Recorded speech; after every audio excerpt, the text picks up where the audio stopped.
Hello বন্ধুরা, আর কে কিচেনে সবাইকে স্বাগত। আজকে আমি ইনস্ট্যান্ট সয়া সস বানাবো। চলুন দেখাই কিভাবে বানাচ্ছি। আমি এখানে চিনি নিয়েছি 1 বাটি।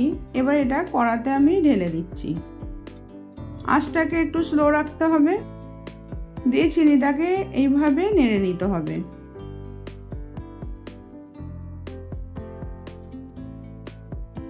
দেখুন চিনিটা আস্তে আস্তে গলে যাচ্ছে।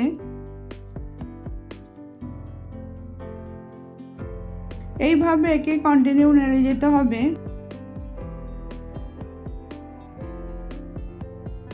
যখন ক্যারামেলটা হবে তখন আঁচটাকে একদম বন্ধ করে দিতে হবে, নালে জ্বলে যাবে, তেতো হয়ে যাবে ক্যারামেলটা। আমি আঁচটাকে বন্ধ করে দিয়েছি। এবার আমি সমানে এটাকে নেড়ে যেতে হবে, নালে নিচে বসে যাবে।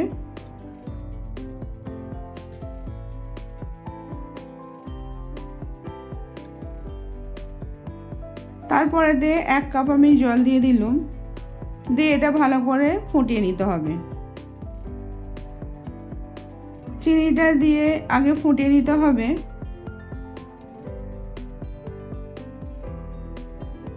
একটু নামানোর টাইম হলে তখন আমি 2 চামচ ভিনেগার দিয়ে দেবো।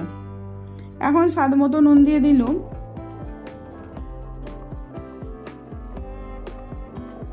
আর 2 চামচ ভিনেগার। ভিনেগারটা একটু লাস্টেই দিতে হবে। এটা একটুখানি 30 সেকেন্ড ফুটিয়ে এবার আমি নামিয়ে নিচ্ছি।